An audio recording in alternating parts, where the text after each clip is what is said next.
Ladies gentlemen, the show is about to start in 10, 9, 8, 7, 6, 5, 4, 3, 2, 1.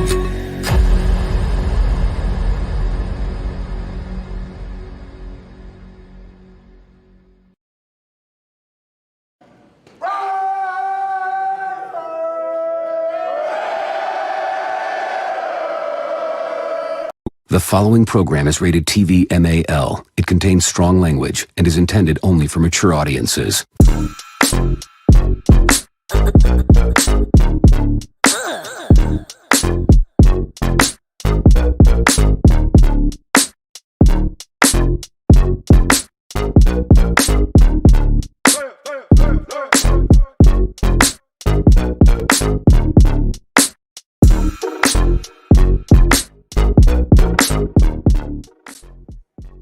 What is the deal, Raider Nation? Yes, indeed. Happy Friday. Yes, indeed. It's what the beep. I gotta beat myself. What the beep? Friday. Raider Nation, Vince, man. We're gonna talk about all kind of stuff. You know what I mean? We just hang out and just be like, what the fuck? You know what I mean? You know, one of the things that make you go, what the make you go, You know, like the Arsenio Hall, But then just not just sitting there going, You coming up and you follow that shit up with, hey, yo, what the fuck?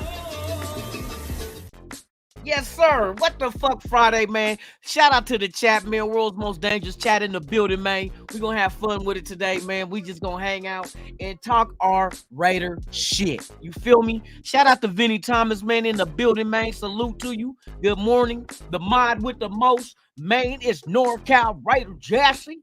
Then we got Mike G in the Mickey Ficky house. What's the deal, man? Raider Paul with the Raiders. You bitch, you. You feel me? Eagle Terrier 207 in the building. Robert Pena, what's the deal, man? Top of the morning to you. Good to have you here. Alex S., good morning to you as well, man. Dark is in the building. Yes, indeed, man. My dude, top of the morning to you. Yes, sir. Yes, sir. Lost City Weez in the building, man. What is the deal, man? Tops, good to have you here. Yes, sir. Graham Cam, what's the deal, man? Happy motherfucking Friday. That's right. Happy motherfucking Friday. You know how we do this shit, man. Live and direct. B. Al in the building, man. Good morning to you. Tops. Joe L.E. is what the fuck Friday. Yes, sir. We are back, man, by popular demand.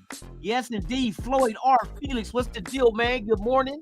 Tops to you, yes, sir. Man, they're gonna creep in here, man. But hey, salute to the world's most dangerous chat, man. Like I tell y'all, without you, there's no me, and without us, there's no nation, because there's only one. One. Motherfucking nation. That's the motherfucking Raider Nation, man. Salute to the world's most dangerous. You know what it is. Let's get it. Oh, I had that motherfucker in the freezer. That motherfucker numb my throat. Pause. No gag reflexes, motherfucker. Hey, shout out to everybody out there, man. Yeah, man. We're gonna talk a couple of things about when Antonio Pierce was on the pivot. A couple of things I just pulled from it that I really liked, and it gave us an insight. For those that don't know, today at noon, I will be going live. It is the Luke Getsy press conference the Raiders are having today. So I'll be live for the whole shenanigans. Y'all can go ahead and get notified by hitting that notification bell. But I plan on going live at noon. The Raiders said they're going to go live at 12:15. I'm going to get there early so we can chop it up with each other. I would really love to hear what the whole game plan for Luke Getsy is. I know they're going to ask him what does his offense include. Then they probably ask him about being with Devontae back in Green Bay.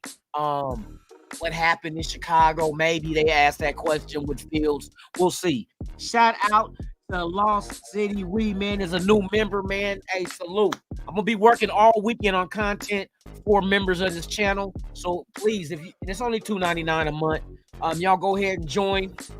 New content. The season's over with, so now I can really get into doing content for the members.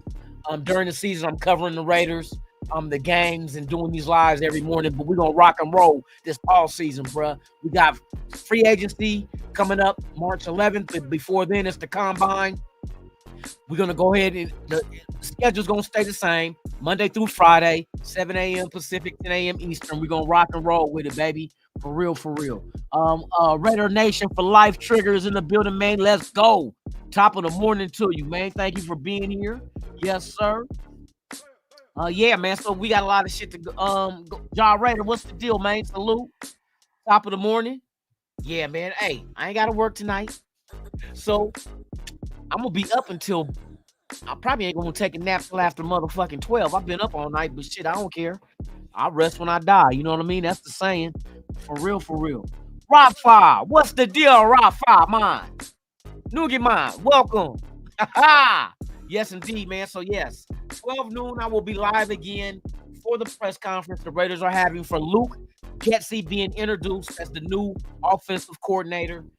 It would be wonderful to hear the insight as far as what he has planned for the Silver and Black on offense and his familiarity with Devontae Adams and how he handled maybe the Aaron Rodgers and Jordan Love and what happened in Chicago with Fields.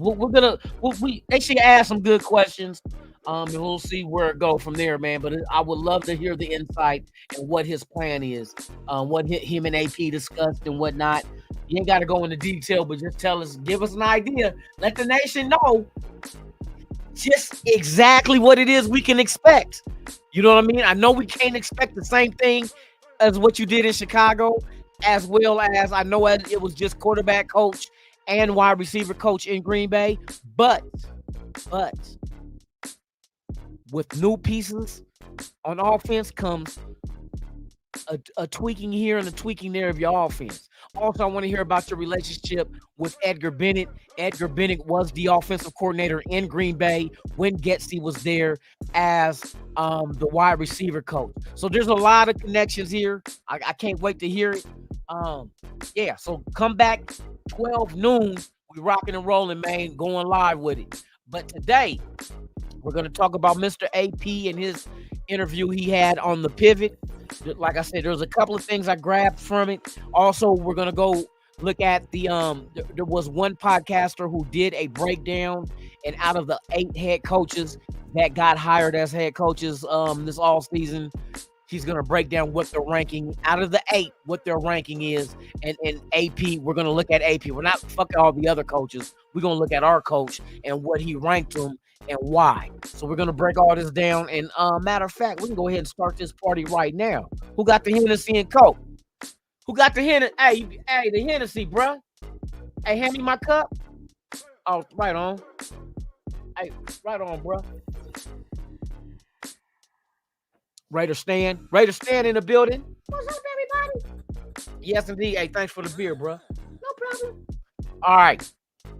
So without further delay, man, let me turn this music down so we can get into these couple of snippets I got from the Pivot with Antonio Pierce. But he addressed the quarterback situation to a little bit, but everything is open.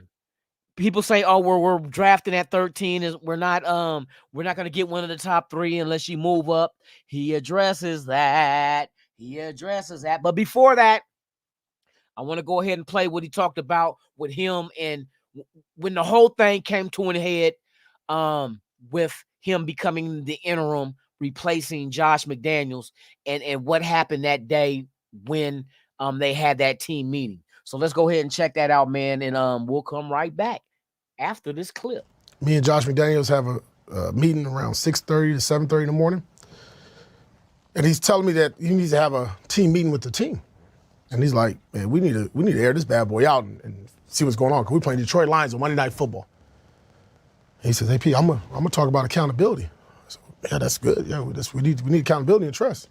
And I want the players to do the same. I said, ooh, that ain't about to happen. I said, that it ain't going down like that. He's like, no, what do you mean? I said, no, because they're in a bad place right now. So we talked about it further, and he said, no, you know what, I'm going to go in there. A couple other guys I know got some stuff to say. We're going to hash everything out.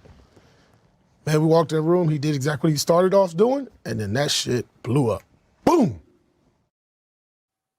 See, and that little part right there, what that let me know is that AP, even at the time that Josh McDaniels was still here as the head coach, AP had more of an insight with the roster, a more connection to the roster than the head coach did while he was only the linebacker coach. For him to tell Josh McDaniels, hey, that's not going to work because these guys are still tripping off, you know what I mean, how we lost and so forth. And then you want to come in there and try to tell them how they got to be accountable. But the way you came across initially, AP took it as, yeah, that'll work, telling the players about the coaches taking initiative and being responsible. But then you want to flip it and say, and what the players, he said, nah, you don't want to do that. And he said, like he said, boom, it just spontaneous combustion. You feel me? So AP had a thumb on the team better than Josh Daniels did, and he was the head coach. That just lets you know, I think Josh McDaniels was just out of touch with the players. And that's generally what happens when you try to rule with an iron fist. And I always used to say, the old saying, well, not old saying, but something I always used to say and live by is that when somebody hates you, they'll let you die. But when they love you, they'll die for you. I'd rather have somebody want to die for me. That means they really love me. You know what I mean? That they'll go to bat for me. I just got to do the same in return. But when they hate you because of what you're doing and how you're running shit, they're not going to try to save you from getting fired. That's why Josh McDaniels is gone. What no player going to stand up and be like, I don't think you should fire him. I think you should keep him. They let him die. Now let that happen. Let that situation happen where AP go all out for the players. And then it comes down to the point, just like we just seen. What Max Crosby come out and say? If you don't hire AP, everything's on the table.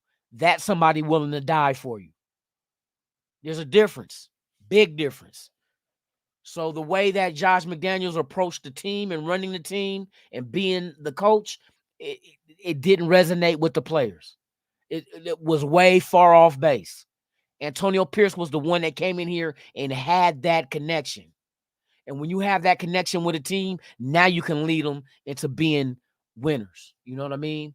So you got to go out there and get the right staff and so forth. So that was to me, that was a brilliant inside look as far as what initiated the whole process of Josh McDaniels getting released and taking Ziegler with him, which it was a package deal. So they came in as a package. Well, not really, but you know what I mean?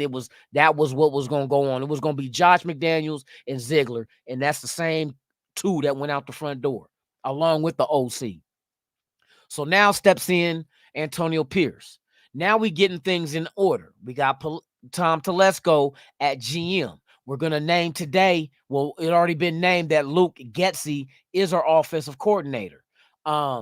James Craig is our offensive line coach, which if you go look into the background of these gentlemen, they have a lot of wealth of knowledge dealing with what it is that they deal with as far as what their new positions are going to be. I think they're grabbing the right people. Without a doubt, they're grabbing the right people.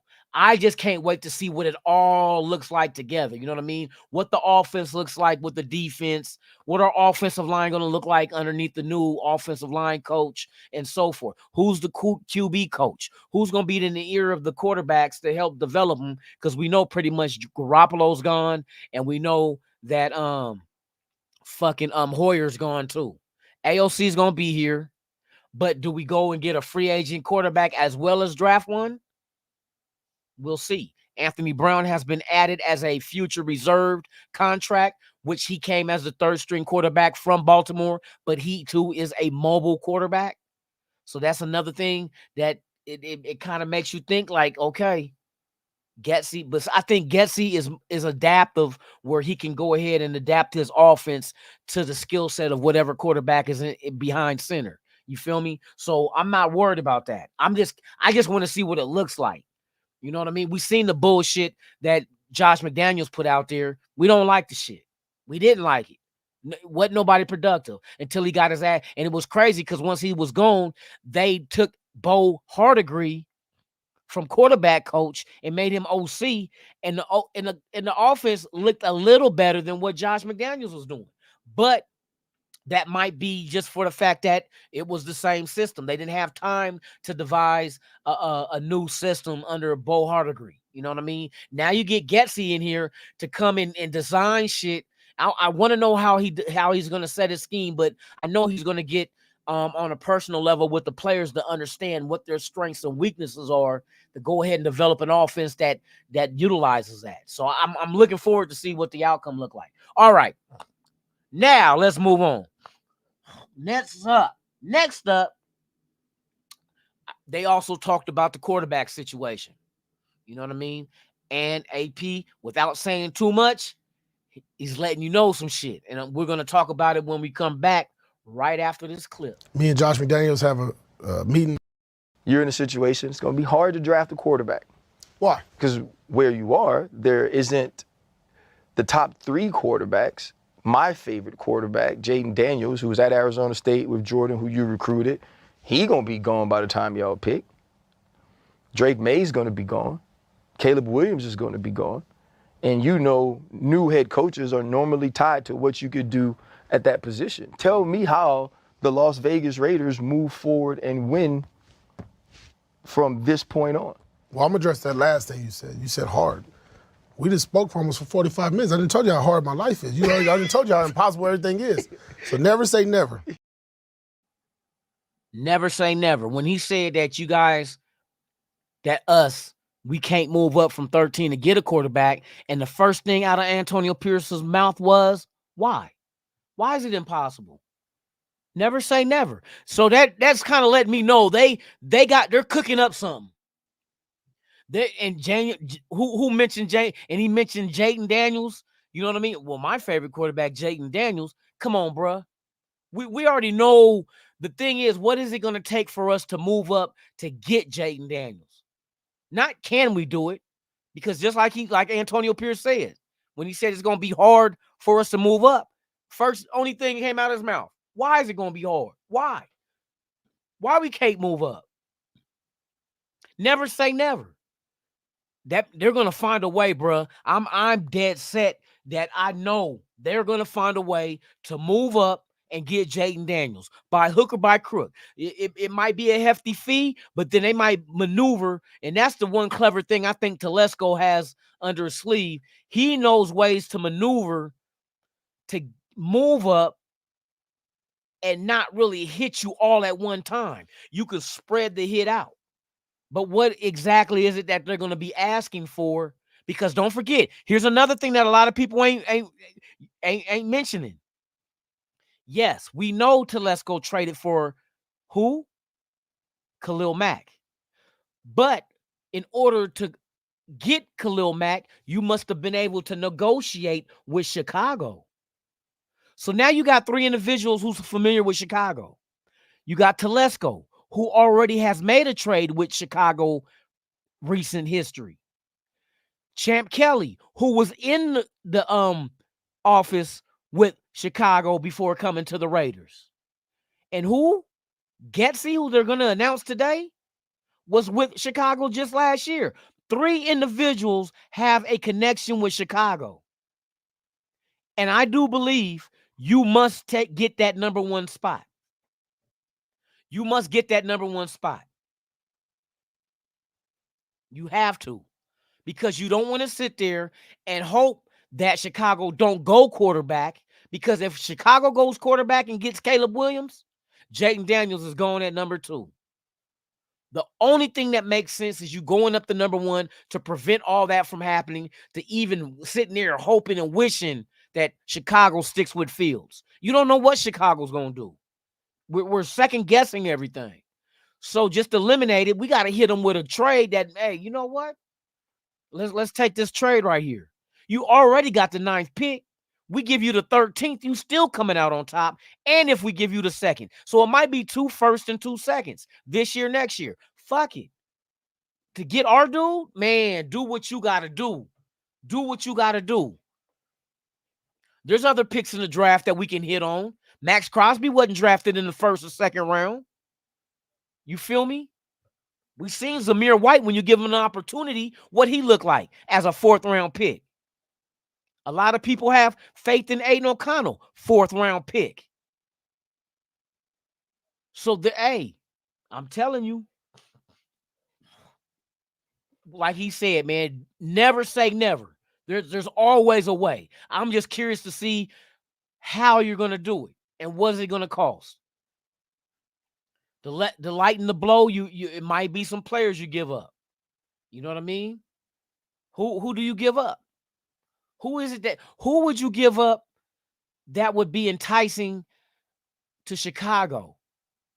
If Chicago does trade, and just because they trade out of the 1st place don't mean Chicago is not going quarterback. Maybe they see Michael Penix as the guy. They can get them at 9. Then you go offensive tackle at 13 that we traded to him to give him protection on the right side of the line because he's left-handed. So you want a right tackle. And there's the tackles that's left tackles that can be moved the right tackle that's coming out in the draft. So that'll be perfect. Somebody that I know is night and day as far as going, but the responsibility is the same as a left tackle with a right-handed quarterback as it is for a right tackle with a left-handed quarterback. The responsibility is the same. Protect the quarterback's blind side. Chicago can address that within 3 picks or 2. Yeah, 3 picks. 4 picks, huh? 4 picks? 4 picks. So it's starting to make sense. I'm going to tell you like this. If the Raiders make the trade to get the number 1 overall pick, I know we're asking what it is we're going to give up. I know we're going to give up some picks. But I don't think that Chicago will try to hit us over the head. I don't think so. I think because what they're trying to do, if they keep Fields, if they trade that pick, that means they might keep Fields. But then again, like I said, it could be Bo Nix. It could be Penix in the top 13 at 13. 9 or 13, whatever they want. How do they feel about J.J. McCarthy? That's another name keep floating out there. I don't know. What if Drake May? Well, Drake May is going to, pretty much you could say he's going to be gone.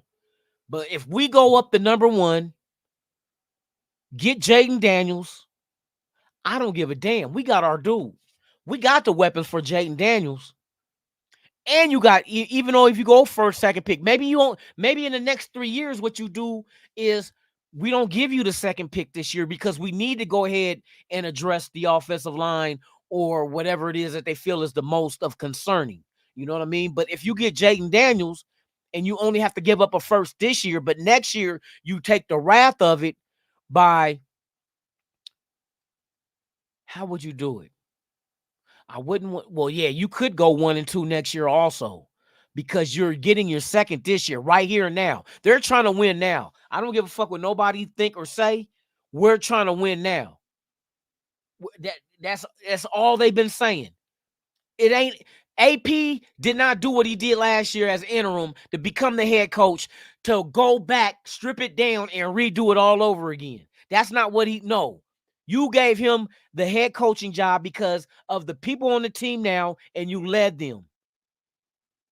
So now the journey continues from where you left off at. You won 8. Well, you didn't win 8 games, but that's what we end up with last year. Your job is to surpass that.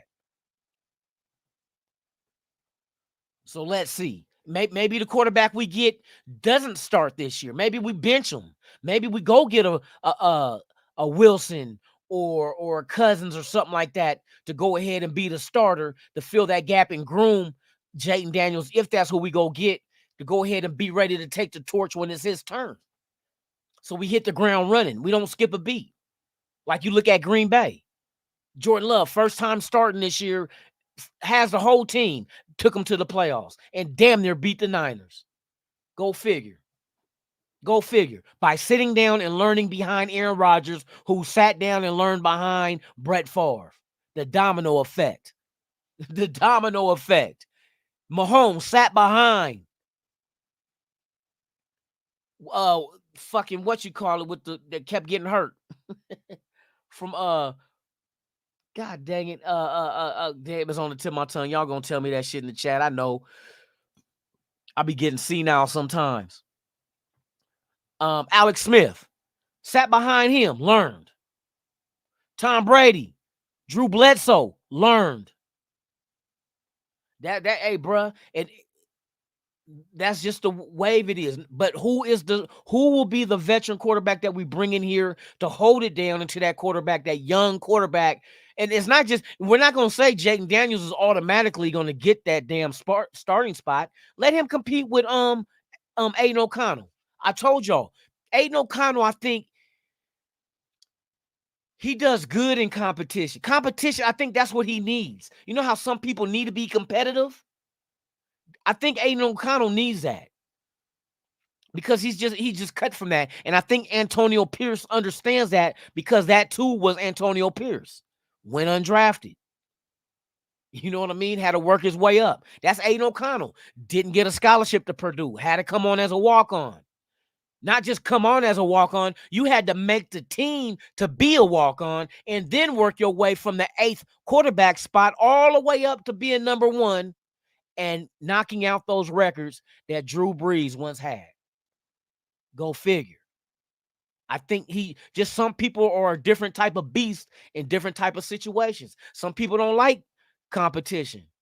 Some people just rather just give it to me and still could be successful. But I think some people, competition brings out the best in them. You know what I mean? So, hey, let Aiden O'Connell, and if we draft the quarterback, let them go at it. Let them do their thizzle. Best man wins. But I think Jayden Daniels is one of them dudes that he'll compete. But the Raiders are gonna benefit from it. That's the key. Let everybody compete. We will benefit from having the best men win that spot. You know what I mean? So it's gonna be very interesting to pay attention to all this shit that's going on. I look forward, man, for real, man. I look forward to this shit, but I understand. I think AOC just has that. He has that in his DNA, bruh. I think he's kind of passive because there's no pressure. There's nothing to motivate him. You know what I mean? Some people get motivated by, oh, you want to compete? You know what I mean? Like, let's go. But when he's just out there, there's nobody to compete with. They gave him the starting job. He was learning as he's going. But there was nothing really to push him. Because they came outright and said, from here on forward, Aiden O'Connell will be the starter. Never did they ever go to another quarterback. Garoppolo never came back in. Hoyer never came back in. Aiden O'Connell stayed at quarterback because they said from this point forward, Aiden O'Connell is our starter. There was no competition. Not even almost. It would have been nice to see what Garoppolo could have done without Josh McDaniels. You know what I mean? But that's not the route they went. So now you put Aiden O'Connell in a situation where he has competition. I want to see how he responds. Because like I said, if you look at his past, everything shows that competition is what made him who he is.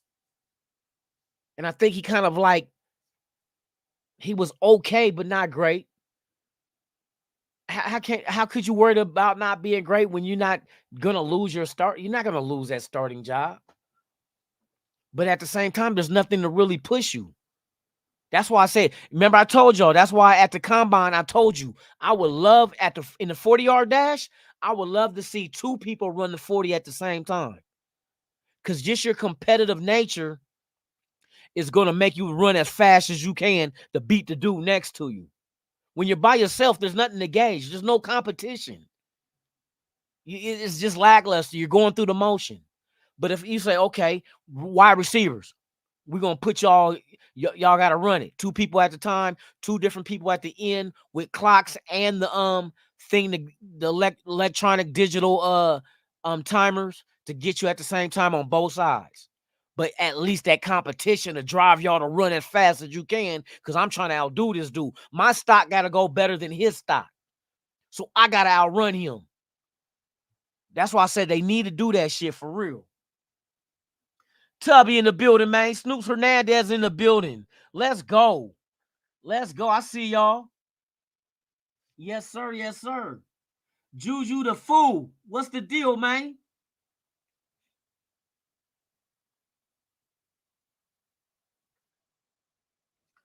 No, there was something left to see, bruh. It was different. It was different offenses and coordinators. You know what I mean? That's the difference. Because we seen that Ayton did struggle at times.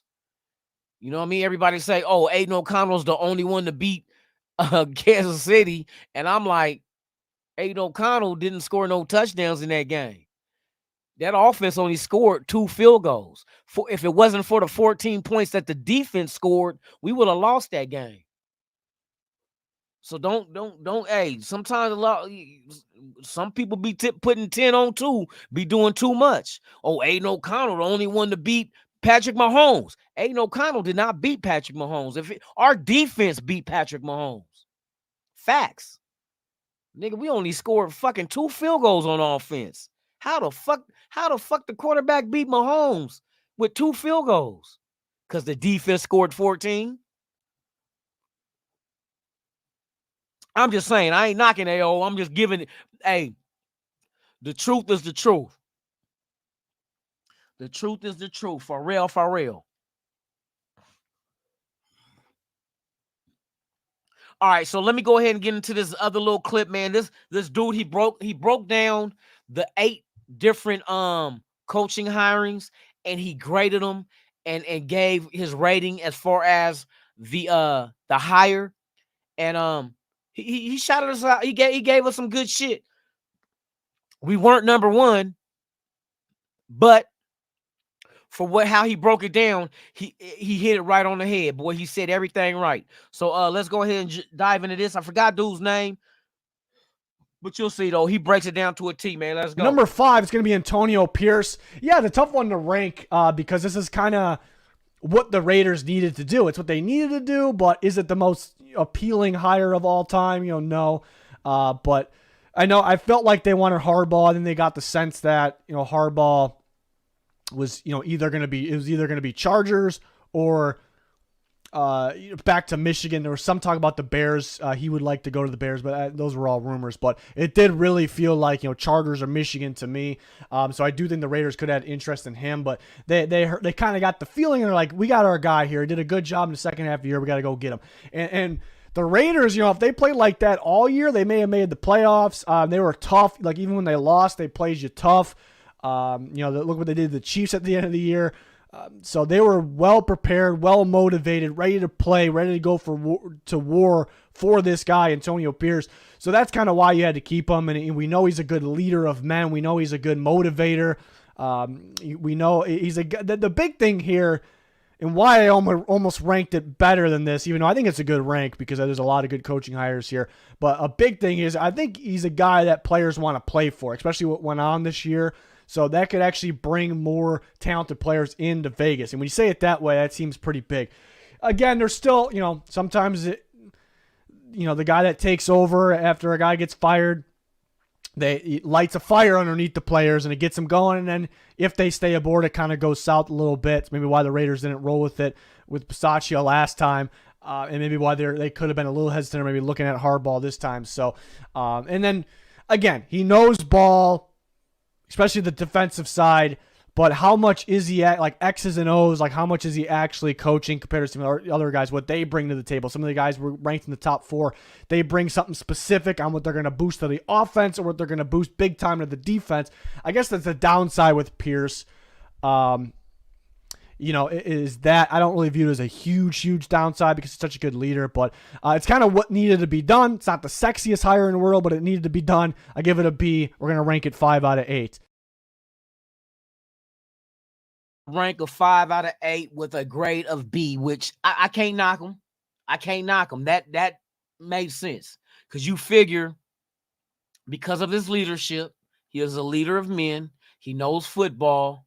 You know what I mean? He's a motivator. So, and that's exactly our fit. That's the coach that we needed. You know what I mean? Not what everybody else wanted us to have, but what this team needed that gets them going. So I agree 100%. I take the B grade, and being 5 out of the 8, being the 5th best hire. I can see that because you got other coaches that, especially like with the Harbaugh, even though he was in college last year, he has been a head coach previously in the NFL. It's not his first, run of the mill. So with that being said, man, I agree for real, for real.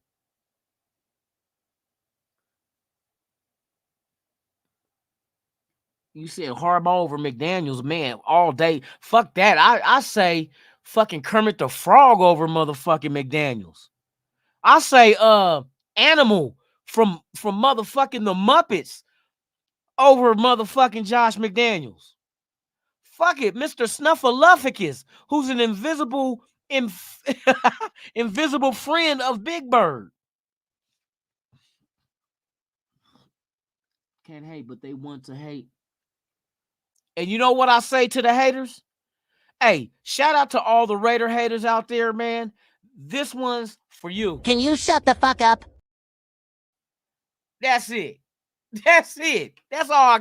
Just shut the fuck up. We don't give a fuck about your hate. We give a fuck about your team. Don't give a fuck about the tickets that you got to go to the game next year. Don't give a fuck about that. Don't give a fuck about the new jersey you got. Don't give a fuck about your team colors, your fan base, your cheerleader. Don't give a fuck about your stadium. Don't give a fuck about none of that. So your best bet is just sit there, shut the fuck up, and stay out of grown folks' business. Yada. Let's go. You feel me? So yeah, man. I can't wait, bro. I get juice with just like, man, the combine, free agency, the draft. Then we get to hit the mini camps and work our way to the fucking preseason to see these new motherfuckers get out there and under Pierce, first time head coach, get out there, nigga, and do his thizzle. That's what I'm waiting on. Fuck all the other rigmarole. Fuck that shit. You feel me? There's so much to look forward to. For real, for real. My dude, hey, Tony Shepard in the building, man. Salute to you. That's right. I'll give you the Raider. Hey, motherfuckers know when we do the Raider call. When we do the Raider call, it sounds like this.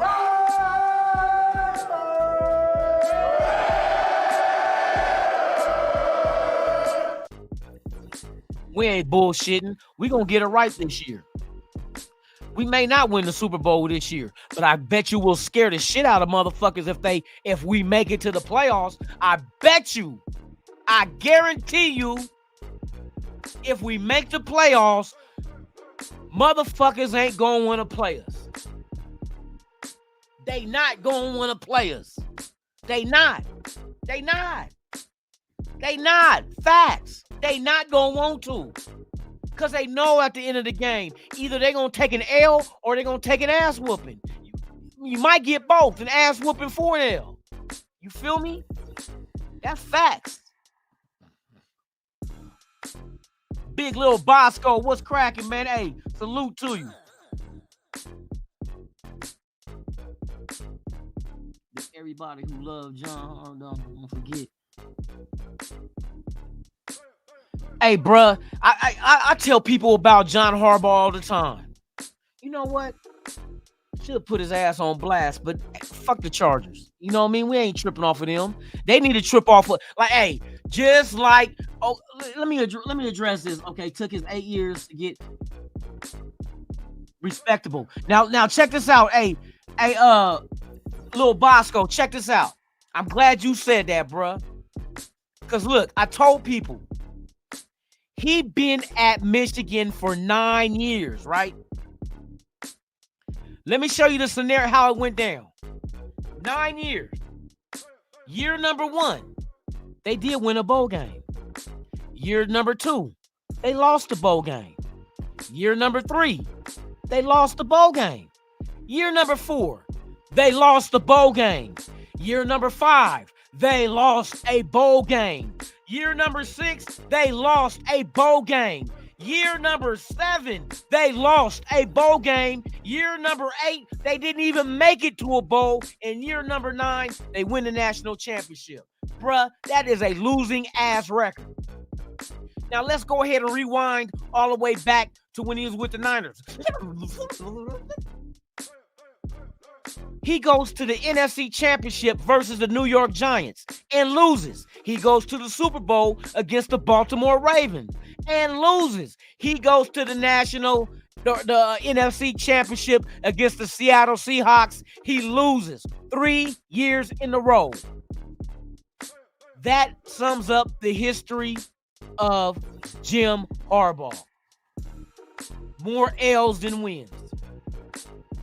As a quarterback, as a player in the league, never won shit. Never won shit. Never. And it's kind of amazing how I ask people, so if you got a head coach that never ever won a Super Bowl, whether he played or coached, how in the fuck can he lead you to winning a Super Bowl? How, if you say, coach, how do we win a Super Bowl? Does he have the formula? Well, he got to call his brother up, John. Hey, John. Hey, how did you win those 2 Super Bowls, bro? Hold on. Let me get a note. Let me get a paper and pen. I got a pen. I got some paper. How you win a Super Bowl? Oh, it starts with coaching? Okay, starts with coaching. What else? Oh, you got to draft good player? Draft good player. Wait a minute. You stole that shit from Al Davis. First you get great coaches, then you get great players, and you play for a great organization, and you just win, baby? Is that what the fuck you just told me? You son of a bitch plagiarized Al Davis. You feel me? That's how that works. Now, let our players ask Mr. AP. AP, how do you win a Super Bowl? Oh, well, let me tell you. Back in 2007. What? Yeah, 2007. This is what we did. Shout out to Tom Coughlin. Told me everything. Showed me, broke it down to me, man, and explained it to me. This is what we did. This is how I helped on the defense. This is how the offense played. And this is what you got to keep the other team from doing. Is that right? Let me get a pen and paper. That is the difference. That is the difference. That is the difference. Marvin Lewis, how do you win a Super Bowl? Well, when I was in Baltimore in 2000, I was the defensive coordinator. We had the best defense ever to play the game. Well, how do you figure it was the best? Oh, let me tell you. Then he goes and bring out his notes, his Super Bowl notes that he busting out his Super Bowl notes that Jim Harbaugh ain't got. So he goes looking through his notes. He'd be like, "Well, let me show you. I can show you better than I can tell you."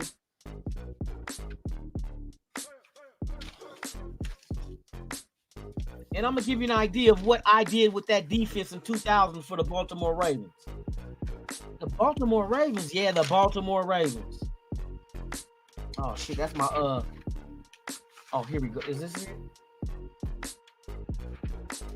Oh no. I got my shit missing. Kirk Cousins, Jeff Him, fuck him.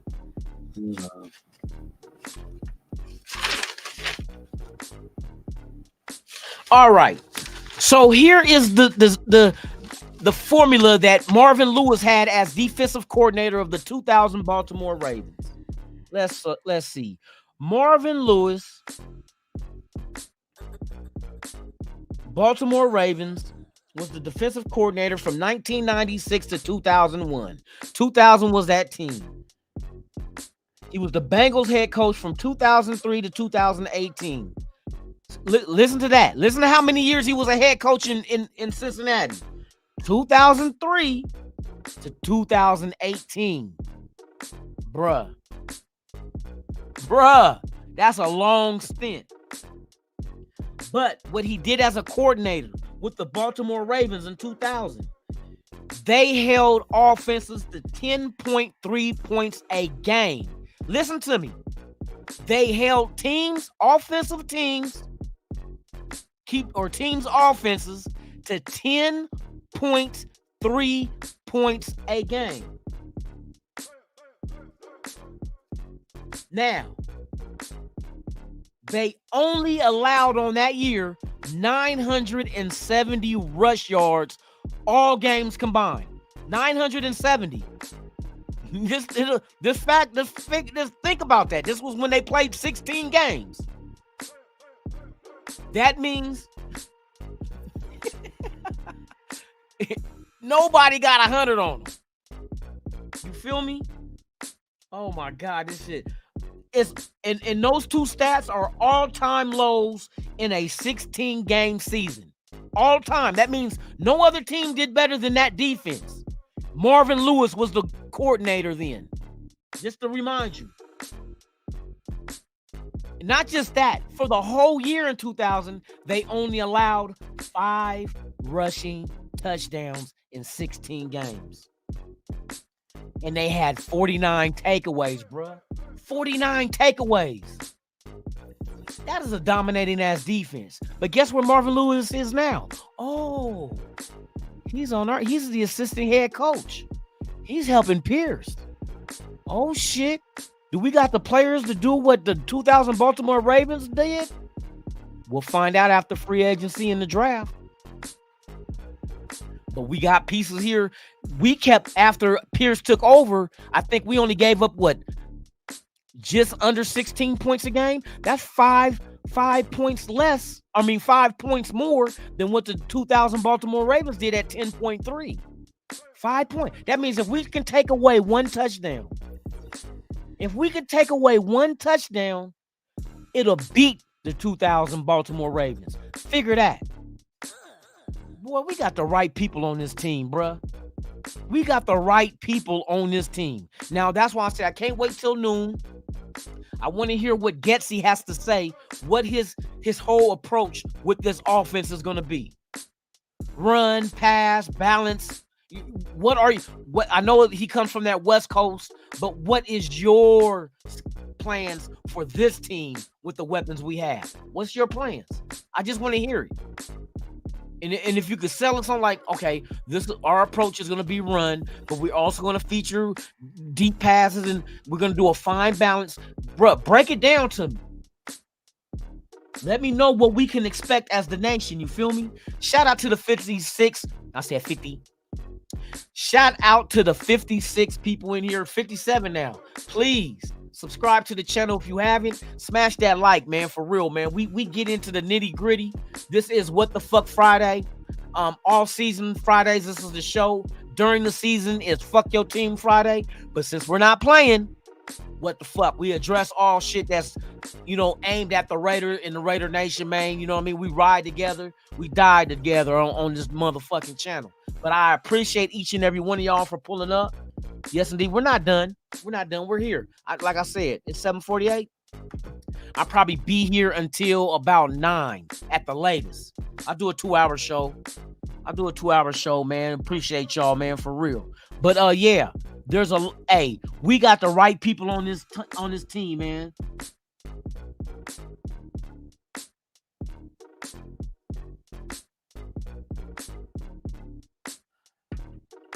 Charles Washington, that's facts. We do need to get who's the quarterback? Defense did their thing, but we can add. We're not. What you think we're going to go into the draft and just draft one side of the ball? You said 1 minute I talk defense, and the next time you say we need to move up. In order to get Jayden Daniels, if that's who you're going to get, you're going to have to move up. Facts.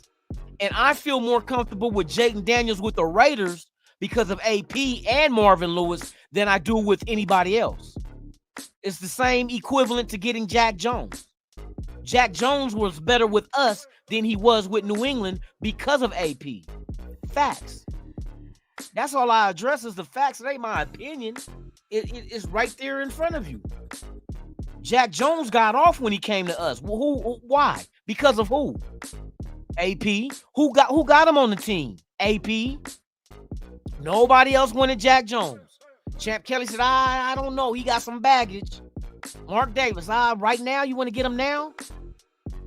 He let it be known, I want Jack Jones. He's a baller. And what happens? He comes in here and balls the fuck out. You don't think that's going to be the same thing with Jaden Daniels? You don't think that's the same reason why Brandon Ayuk is, even though he might be using it as leverage, but at the same time, you think he'll be upset if he ends up with the Raiders? I'm just saying, Brandon Ayuk did play with Jaden Daniels at Arizona State. You know what I mean? There's a lot of connections out there, bruh. A lot of connections. I'm just saying, bruh. I didn't make these stats up. The stats are what it is. I just reported. You feel me? Hey, Luna, what you think about just trying to get? I'm not mad at that either. See, here's the whole thing. You got to remember. Think about what division we're in and who do we got to face twice a year. Mahomes, Herbert with like I said, we talk about Jim Harbaugh. One thing I know for certain, Jim Harbaugh does win regular season games, though. In regular season, what dictates do you make the playoffs or not? So that's going to be something we're going to have to address. But Snead with Jack Jones, we know how to get to Mahomes. You make sure he has nobody open to throw to. Therefore, Max Crosby and them can work their magic. It's called coverage sacks. Repeat after me. Coverage sacks. What is a coverage sacks? That means everybody is covered. Mahomes has no one to pass to, so he's holding the ball longer than need to be, allowing time for your edges or DTs to get to the quarterback to sack him. Coverage sacks. It works hand in hand.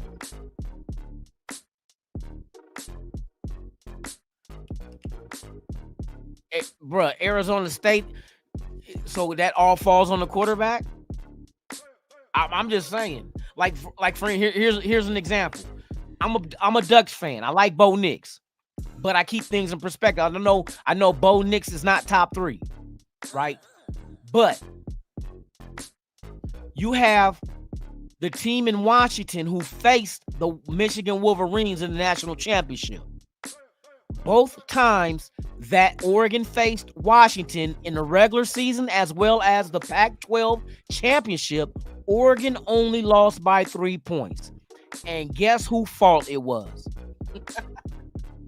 It wasn't Bo Nix in the offense. Special teams missed the field goal to send it into overtime.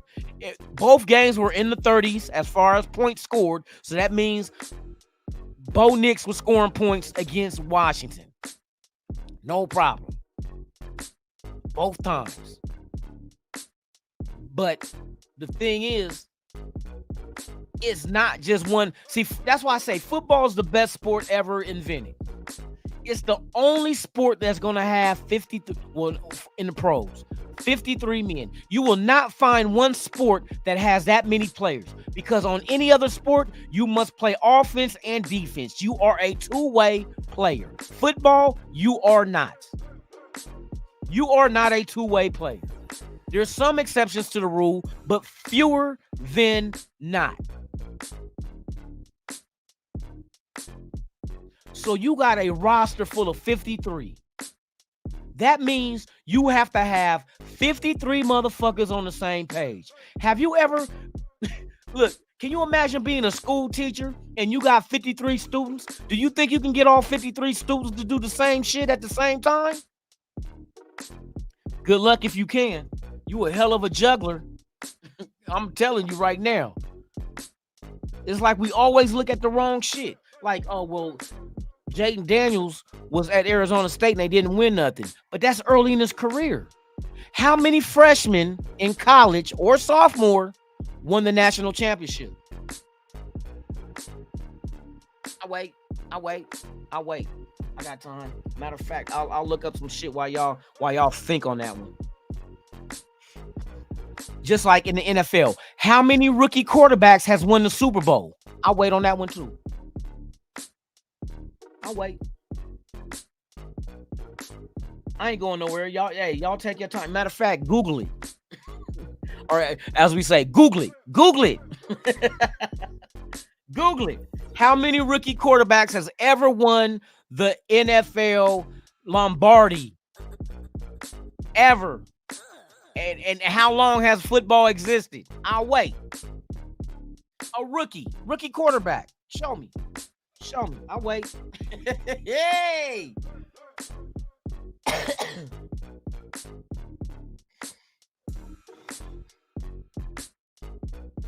Let's see. How many rookie quarterbacks have ever won the Super Bowl in the NFL?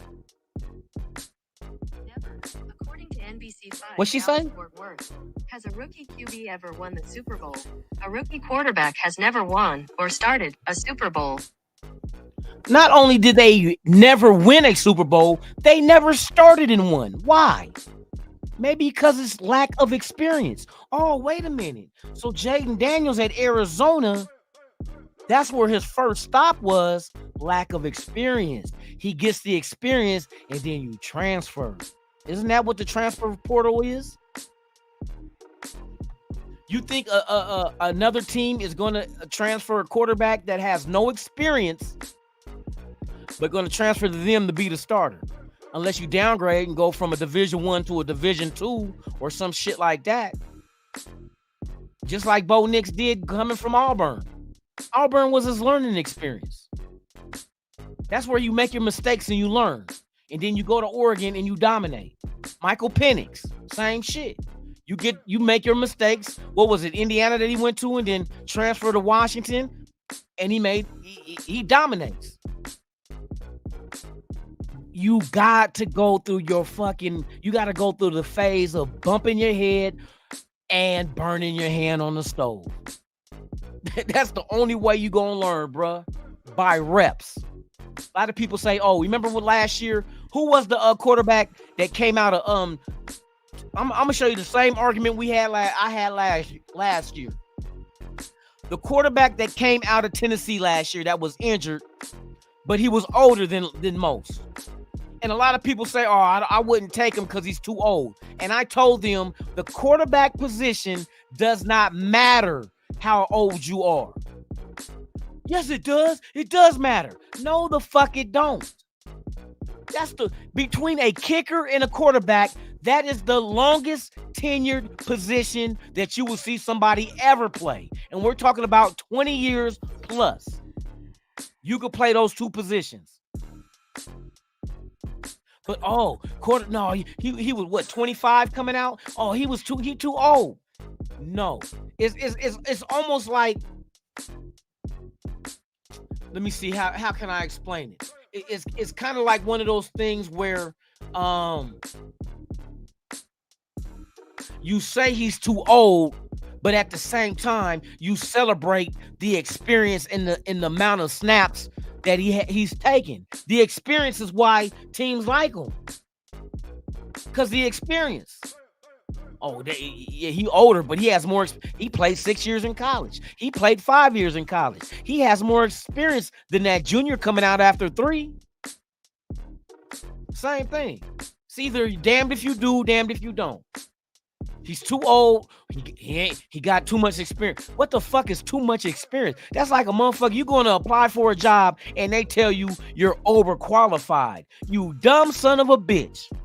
How the fuck can I be overqualified for a job you're looking for somebody to be qualified for? Come on now. That don't make no fucking sense. Overqualified?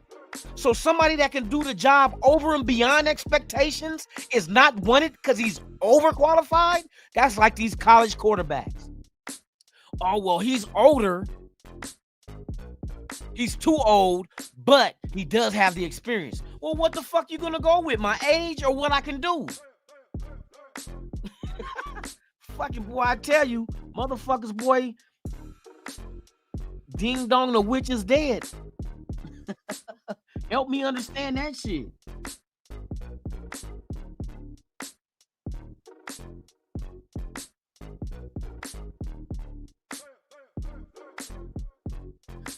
Paul, I already know about Bo Nix. These are people that's only watching the highlights or listening to other people's opinion about quarterbacks and have not watched one Oregon game all the way through all season, and I watched all of them.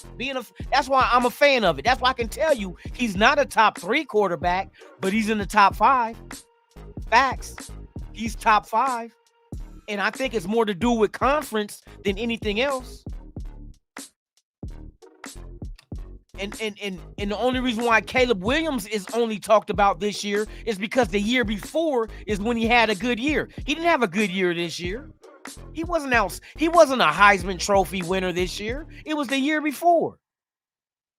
So we're grading him by what he did 2 years ago.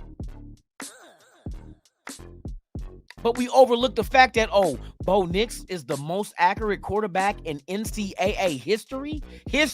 Do you know how long the NCAA football has existed? Let me give you an idea. You talk about 2024, and he's the all-time leading accurate passer in NCAA football history. How far back does that go? When was college football first introduced? 1869, according to the State of History. Although there is debate over when and where the first college football game occurred, it is generally accepted to have been in 1869 is when college football was introduced. Bo Nix is the most accurate quarterback since 1869. But we overlooked that. Oh, well, Oregon runs this type of offense. It don't fucking matter what offense they ran. Did he master it? Because obviously Oregon been running this offense, and previous quarterbacks did not lead the whole NCAA in accuracy. So what, we're going to overlook that? That's why I tell you, motherfucker, you stop listening to what these other motherfuckers are saying. Everybody want to sound like they know what the fuck they talking about and really don't know what the fuck they talking about. Do the homework. Do the research. Stop listening to this motherfucker over here telling you some shit and you taking it as gospel and you spreading it to the rest of the congregation. Now the whole congregation is dumb as fuck. Come on, bro. That's the shit that be really fucking irritating me. That's one thing. I told y'all I would never give y'all misinformation because you will spread it out and now everybody's misinformed. I'm going to do my due diligence and I'm going to look it up. I'm not going to sit here and act like I know every fucking thing. I don't know every fucking thing. So I'm going to go find the answer. And then I'm going to give it to you so now you know exactly what I know. Stop listening to these other weak-ass content creators sitting there thinking they know motherfucking everything. I tell you the meaning of life. Motherfucker, you don't even mean your life. You know what I mean? What the fuck you mean? Your life is horrible.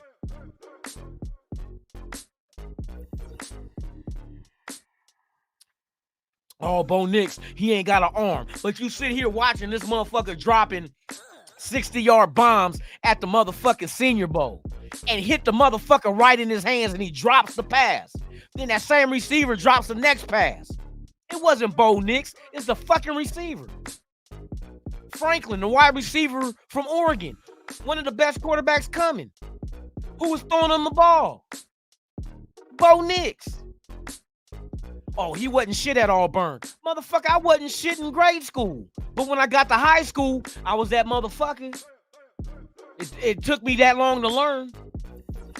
Motherfucker, I wasn't motherfucking doing algebra in 3rd grade.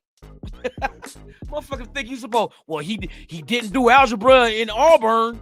He did that. He did trigonometry and motherfucking calculus in fucking Oregon. That's a bad comparison. You go into a motherfucker's past and try to judge him now in the present. If that was the case, I'm a piece of shit. You judge me by my past, I'm a piece of shit. I'm a piece of shit. Would I trade 13 overall for Aaron Donald straight up? Oh, nah, hell no. Fuck no.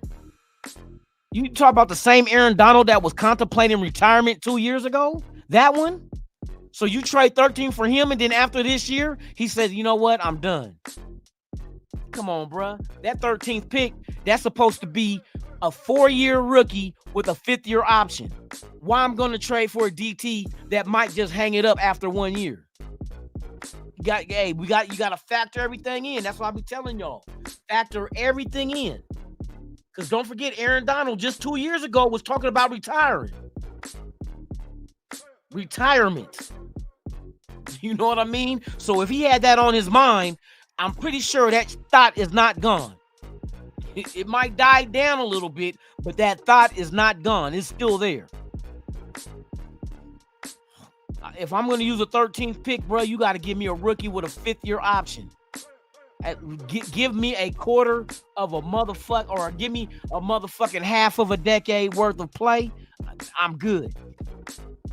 Give me the control.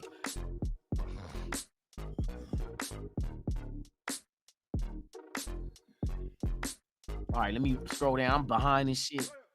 Let me see. I said I wanted AP if we get a good GM and offense coordinator. I agree.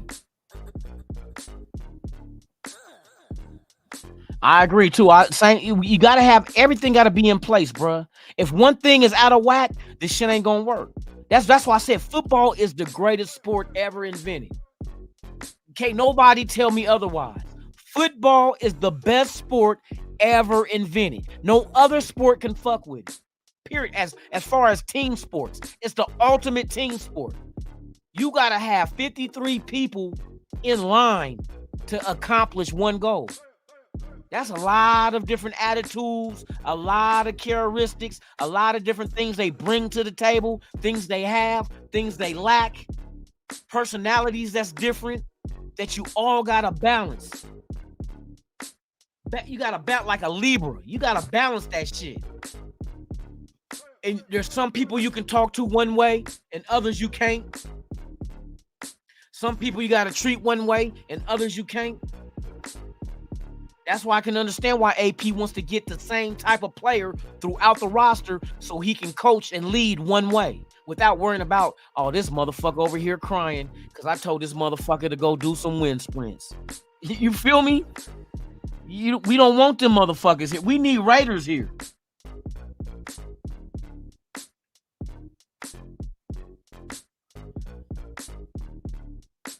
Hey, plurator unum, I agree. If we can't get the quarterback we want, on to the next one. And when I say next one, I'm not saying next quarterback, I'm saying next player. On to the next one that can help this team. Don't never reach, bro. I think Jaden Daniels is the all for all on our list. Now, depending on where they're slotted at. Now, if Bo Nix and Michael Penix drop past 13 or on their way to, because I know we pick at 13, I wouldn't be mad if we traded back from 13 just to get some more draft picks, because we got Telesco. Telesco, he's a good evaluator of talent. That's one thing we know for sure. You know what I mean? And we know it's a crapshoot. Everybody you draft ain't gonna always pan out, but he had a lot of damn good ones that panned out that he drafted in the first 2 rounds. You feel me? But would you sacrifice the first 2 rounds to get that quarterback? Then, because we never drafted a quarterback that we had for you. I mean, Carr was here, but we didn't win shit with him. So that was all for naught. You feel me? But it would be good to have our own quarterback to constantly, without him or with him, we can be contenders. You know what I mean? That's how I look at it, man. I want to be a contender year in and year out. I want every year people say, oh, who you got this year? Well, my money's on the Raiders. You know what I mean? You see their free agency and their draft picks. Telesco made damn good picks. AP got these boys playing. I got my money. I want to be the one that motherfuckers put money on, not me, but the team. I want our team to be the team that people put money on when they bet on who wins the division and the Super Bowl. That's what Kansas City is now. But we can knock them off that throne easily. We showed them we can put them on their ass, bro. That shit over with, bro. Dynasty killer. That shit done with. But DT, but see, a lot of you got to understand though, before we start talking about these other positions, we need to understand who we already have on the roster.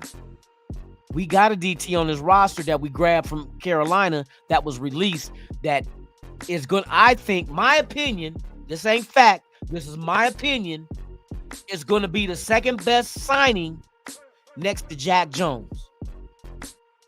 I think Carolina let him go and they fucked up. Because I go, when I research these players, dude is hella young, 6'3", 380 pounds, defensive tackle, but he does not move like that. McCall is the dude that we grabbed from Carolina. A lot of Carolina fans that do content, I checked them out, and they all talk about, bruh, what the fuck is Carolina doing? Why did they let McCall go? They're upset that they let McCall go. And I think it's the same situation like New England letting Jack Jones go. I don't think it was baggage with McCall. I think it was, they said it was because he didn't fit what they were trying to do. Okay. Come on over here, young man. Go look up, what's his whole name? Marquand McCall. He came out of Kentucky. He was number 90 at Kentucky. Go watch his game film. My God. Watch his motherfucking game film and tell me, does he move like a 380-pound defensive tackle? And I think he dropped some weight too, to be honest with you. I think he dropped some weight because on the Raiders website, he's not 380. They got him at, I think, 349, if not less than that. Let me see. Marquand McCall, defensive tackle. According to Sports Illustrated, He's 345 now. 45-pound defensive tackle is on a one-year contract worth $915,000. McCall has some competition ahead of him on the Raiders' defensive line, but he has shown in his young career that he has the potential to be valuable, at the least as a practice squad player. 6'3", 345. He was 380. So he dropped 35 pounds. But 345, that's nose tackle all day. But he's not a big sluggish dude. He's an athletic motherfucker. And I know he's got to be, because when I watched him play at Kentucky, he was 380. Now with us, he's 345. Keep your eyes on him. Marquand McCall out of Kentucky. And he went to Carolina. Carolina let her go. We got him. Pay attention to him. That's my sleeper pick.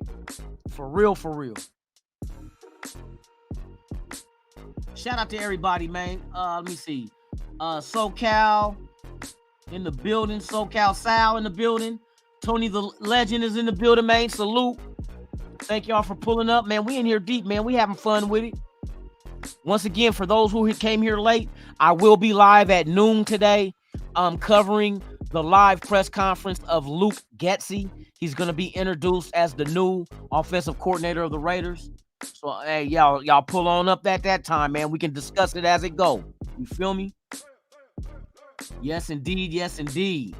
It's good to see y'all, man. I'm glad all y'all doing good. Hey, we got some good discussions in here. Good questions. I hope y'all don't take it the wrong way when I come off passion. I'm not knocking y'all. I'm just hitting you with my angle of how I see things. But hey, this was healthy discussion, man. I appreciate y'all. As Raider fans, this is what we love. Talking Raider football. You feel me? We does this. We don't do this shit. We does this shit.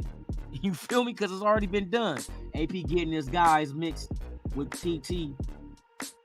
Yeah, that is going to be interesting. Telesco, it's going to be, right now I'm hearing that they're on the same page, though. That's the beautiful thing, that they understand each other. They know what AP wants, and Telesco is figuring out how to get it.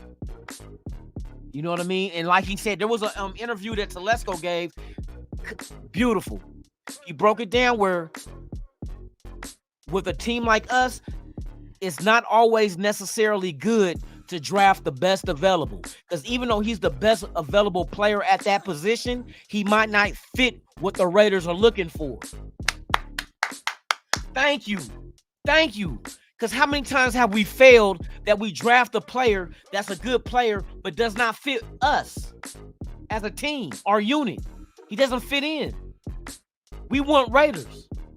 And they know exactly how to identify that, and that's what they're going after. And I wish them the much success at getting that, bro, because I'm telling you, we're not that far away, bro. If you hit on your picks in free agency, it's on and cracking. It's on and cracking, man, for real, for real. Yeah, man, I'm getting juice, man. We getting close to the nitty gritty. You know what I mean? I'm not really tripping off of Caleb Williams. You know, you get Caleb Williams, boy, you bound to get fingernail polish all over the fucking football and shit. Hell no, I ain't trying to get no fingernail polish on the football. Shit, if you got mad at Lester Hayes from having all that stickum, I definitely don't want no fingernail polish on the ball.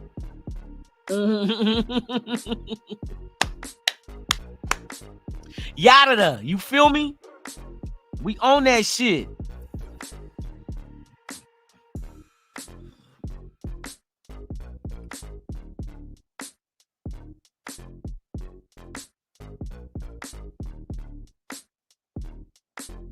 Hey, yes, indeed. Ja, you hit that shit right on. He did come from that. Arizona, yes. That's why, bro, I know they're going to make an effort to move up to get Jayden Daniels. Now, there's going to be something that could be excessive, and maybe Chicago might, you know what I mean, test the Raiders to see exactly what they're willing to do. But I think it's going to come down to reality where they're going to be like, okay, just give us 2 firsts and 2 seconds. You know what I mean? You already at 9, bro. And if you keeping Fields, you don't need that number 1 pick anyway. I know you say wide receiver, but there's a gang of good wide receivers in this draft. You got a Doomsday out in that motherfucker. You got old boy from LSU. You got Brendan Rice is gonna be taken later, but that's my sleeper. I hope we get Jerry Rice's son. Let him be there around the 4th round. Oh, man, go get him. 6'3", 200 pounds. And can run. Go get him. He was a big play on the other end of Caleb Williams. Put him with Jayden Daniels as, like, see, my interest is this. I know what kind of team we have now, right? Josh Jacobs is in the part of his career where running backs start to decline. Devontae Adams is getting older. You know what I mean? Jacoby Myers, he's good right now. But I like to have a nucleus that's going to take the baton from these older guys when it's time for them to either go in free agency to another team or they retire. So what do we have right now? If you get Jayden Daniels, this is what you're young, and you get Brendan Rice because you can get him later. Picture this. Your team would look like this. You have Jayden Daniels as your quarterback, and I'm talking about your future nucleus. Jayden Daniels, quarterback. Zamir White, second-year running back. You see what he did at the end of the season last year. Michael Mayer, tight end. We see the development in him. Trey Tucker, the speedster in the slot. We see that. If you add Brendan Rice, that's your 5 right there that you can grow everything around. And they're all under rookie contracts. They're all under rookie contracts, so you can put that money on the offensive line. You feel me? You could do that.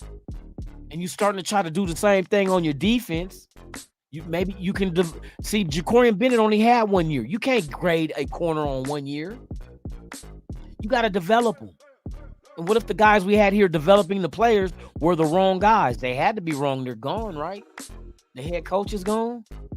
GM is gone. I mean, maybe it was the wrong guys developing them.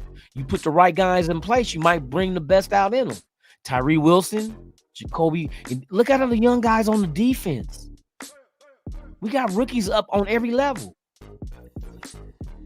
You know what I mean? Can they be developed? And do you add to it? Palomal, safety? Come on. That's a young nucleus.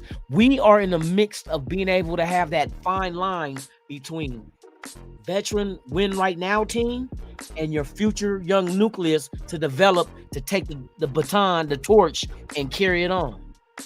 That's what, right now we're right there in the middle.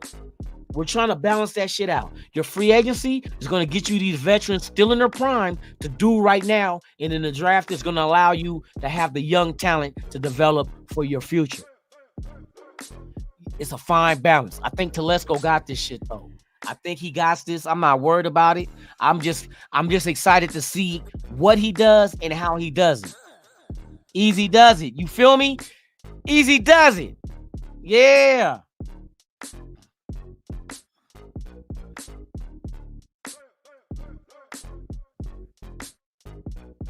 Yeah, there's other moves they can make to free up more money. Renfro and Garoppolo are two that you can max out at max. You can get about 34 million off of those two. Low scenario is 24 million.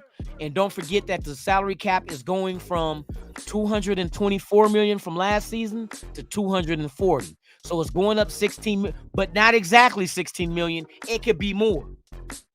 See, a lot of people want to, you remember people were getting upset with the Peacock game? You got to remember, Peacock paid money for that. What happens to the money that these streaming networks and TV networks give the air football games? It goes into profit sharing. So that means all the money goes into the pot and spread. Not all of it is spread out equally, but I think 80% of it spread out equally over all 32 franchises, and that is what increases the salary cap. So they're expecting the salary cap to go from 224 million to 240. So right now, as it stands, what they're guessing is that it's going up 16 million. That's an extra 16 million we can go into free agency with. Just to let y'all know. Right now, we are at 36 million under the cap. We are 36. 16 from the new cap number going up, then you will be at 52. 52, then you got Garoppolo and Renfro you can address. At the lowest amount is 24, so that'll be 76. And then if you go ahead and can trade Garoppolo after June 1st, then it jumps up another 10 mil. So that'll be 82. So hey, there's we got paper. And if you get a quarterback that's a rookie, like O'Connell is, but if you get a rookie in the first round, that's 5 years on a rookie deal, bro. It'll jump up in that 5th-year option, but not like what Cousins and all them is asking for. You feel me? Holly, top of the morning, Holly. Milka Beezy, what's the deal with it? Good to see y'all, man. Tony the Legend, what's the deal, man? Tops. Yeah, man, so there's a lot of different options that we can go, a lot of different routes we can go. But the money's going to be good. Like I said, I know we're not deep in offensive line and free agency. That's the one thing that's kind of like, but that's only from what we know of contracts that's ending. We don't know of the players that will be released out of their contracts. So stay tuned. Stay tuned. There's some big names that can come off, you know what I mean, in the free agency that we didn't know because they were released depending on what teams do in the draft. You might draft a young offensive lineman that can replace this veteran and be like, you know what, we're going to let you go and keep this youngster here, keep our salary low. You release that veteran, we trying to go right now. We get him and plug him in at guard or tackle, but not to mention, we still got Fluker, Dalton Wagner, what's his name? Brandon Parker, fucking Grasso at center, Mumford. You got offensive linemen. You could bring a Luminor back and fuck it. Let them compete. Don't just give them out. Hey, compete. Winner get it. Winner get it. No ands, if, buts about it. Winner gets it. Ain't no arguing and pouting and shit. Go get it. Yeah, Brendan Rice, man. Hey, we can get him, boy. I would love to get him. That would be I think he can be a Devontae Adams replacement when it's time for Devontae Adams to go ahead and go off in the sunset. You feel me? And just imagine him having Brendan Rice to be mentored by Devontae, bruh. Your future will be Rice and Trey Tucker as your slots and your number one. Number two, we can get some other time, but hey, you have to think about the future when you're building through the draft as well. Because a lot of these dudes ain't going to be ready right now, but they can be ready next year or the year after. I know DA a big name, but big names don't always bring in Championship. Not in a team sport. It doesn't matter how big your name is, bruh. Don't matter. Don't matter how big your name is in a sport. You know what I mean? On the team sport. How does that team play together? It's like the Pistons versus the Lakers. When the Lakers had Shaq, Kobe, Karl Malone, Gary Payton, and got taken down by Rasheed Wallace, Ben Wallace, motherfucking Chauncey Billups. You feel me? Tayshaun Prince. All these dudes took that Laker team down. Took them down. And they had four Hall of Famers in their starting roster. And here come lowly old Detroit. Nobody care about Tayshaun Prince, Rip Hamilton, Rasheed Wallace. And they took them down. That's about a team. That was a team effort. Team effort. It had nothing to do with the name. There was bigger names on that Lakers team. Same thing with when the Giants took down motherfucking the Patriots. Patriots undefeated. Randy Moss. You got Tom Brady. Couldn't nobody stop that shit till they played the motherfucking Giants. Antonio Pierce and them. I'm telling you, bruh, you gotta play as a team. If you gotta, that name don't mean shit on the back of that jersey. You can have the biggest name, but you don't fit in the system that you're playing in. What the fuck you think is gonna happen? You know what I mean? Don't matter what your name is if you don't fit. If the glove don't fit, you must have quit. Shout out to OJ. Let me quit. Oh my goodness.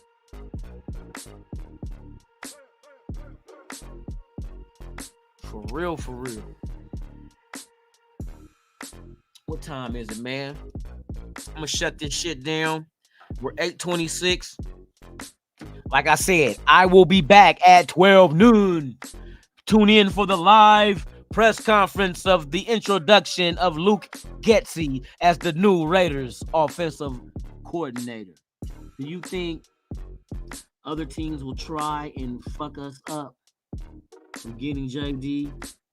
Teams do that shit, though. That's a good point. That's a damn good point, bruh. You never fucking know. I heard Denver wants to move up for a quarterback, but Denver don't have all their draft picks. Sorry. Not sorry. Denver don't have all their draft picks, so it's going to be kind of hard to leverage. And I know one thing when it comes to trading in the draft with draft picks, when you're trading draft picks from like the next year and the year after and not right now, those don't hold as much value as that same round pick right now. Like this is how they break it down. They say, like, if I got a first round pick this year, it's considered a first round pick. A first pick next year is more equal to a second round pick this year, because you don't know where that first round pick next year is going to be. It's a question mark.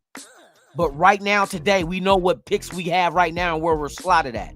So a first round pick next year is the equivalent to a second round pick this year, and so on. A second round pick next year is the equivalent to a third round pick this year.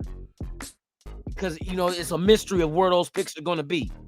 Yeah, you hear a first round pick like, oh, but what happened if that trade that they made with you to give you those first round picks gave them the player that they needed to elevate them up into the top echelon of the league, therefore dropping the value of that pick down to the bottom of the rounds? You know what I mean? That's what you got to deal with. But teams do have the tendency, especially when teams that hate you or you guys are after the same shit or they don't want you to get better. Hey, they'll leak some shit like motherfuckers was sleeping with rabbits or smoking dog shit. And they'll come up with some shit to try to make your stock drop and make you want to skip them. That's why I said I'll be scandalous and tell Jake Daniels, hey, when you get to the combine, hey, I want you to run a 4.5 40. And I want your max, I want you to only throw the ball no further than 40 yards. They be like, he sabotaged. He made him sabotage the whole combine. But some teams, you know what I mean? Like, fuck that shit. I don't know. Maybe the Raiders leak out that this motherfucker Jaden Daniels was doing cocaine. And then he drops to 13 and then bam, we grab him. We like, oh, we knew that was bullshit. How did you know? We the one that leaked that out. No, say it ain't so. Fuck it. If they want to play them games and try to, you know what I mean, sabotage us, fuck it. We'll reverse sabotage their ass.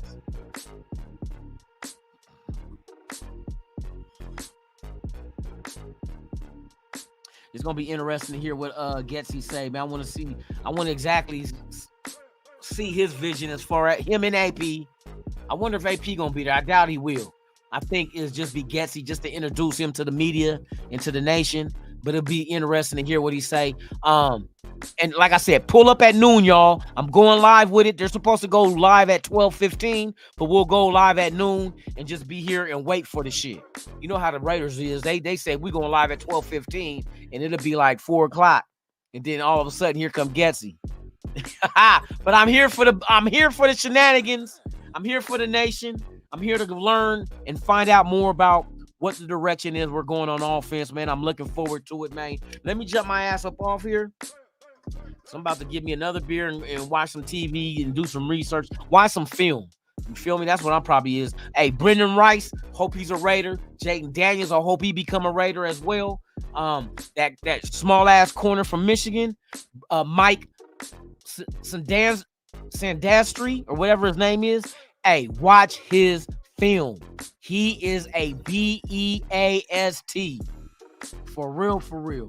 Salute to all y'all, man. I love y'all. Man, be safe. Make it back to your loved ones, man. For real, for real.